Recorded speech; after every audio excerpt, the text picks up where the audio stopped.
రాష్ట్రంలో పర్యాటక రంగానికి ప్రత్యక్షంగా పరోక్షంగా వివిధ రంగాలను ప్రభావితం చేస్తుందని మంత్రి జూపల్లి కృష్ణారావు అన్నారు. పర్యాటకం అంటే కేవలం వినోదం కాదని రాష్ట్ర ఆర్థిక రంగానికి వాణిజ్య కార్యకలాపాలకు ఊతమిస్తూ రెవెన్యూ విదేశీ మార్గ ద్రవ్యాన్ని ఆర్జిస్తుందన్నారు. పర్యాటక రంగం ద్వారా హోటళ్లు, రవాణా, రిటైల్ షాపులు భారీగా లబ్ధి పొందడమే కాకుండా స్థానికులకు ఉద్యోగ ఉపాధి కల్పన పెరుగుతుందని జూపల్లి అన్నారు.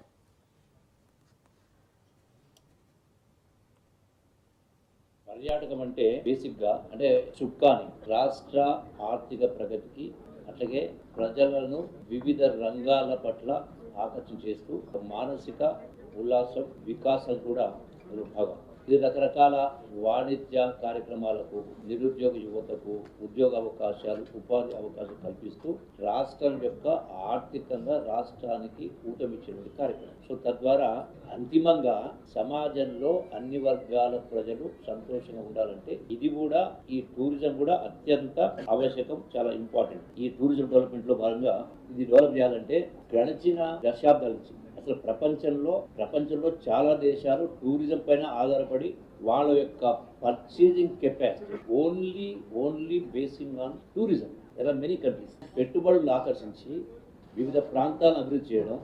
అట్లాగే ఇలా మన రాష్ట్రంలోనే 4 కోట్ల మంది ప్రజలు ఉన్నారు. సో ఇలా చాలా ప్లేసెస్లో, చాలా ప్రాంతాల్లో అక్కడ కనీస అవసరాలు లేని ప్రాంతాలు చాలా ఉన్నాయి. ఈ రోజున హైదరాబాద్లో మనకు కావాల్సిన అకామిడేషన్, సో దీనిలో ఇన్వెస్ట్మెంట్ కోసము అంటే హోటల్స్ కావచ్చు, అట్లాగే వెల్నెస్ సెంటర్స్ కావచ్చు, మెడికల్ టూరిజం కావచ్చు, ఎకో టూరిజం కావచ్చు, టెంపుల్ టూరిజం కావచ్చు, ఈ అన్ని రంగాల్లో కూడా ఇన్వెస్ట్మెంట్ ఆకర్షిస్తూ దీన్ని ముందుకు తీసుకెళ్ళినటువంటి కార్యక్రమం చేస్తూ ఉన్నాం.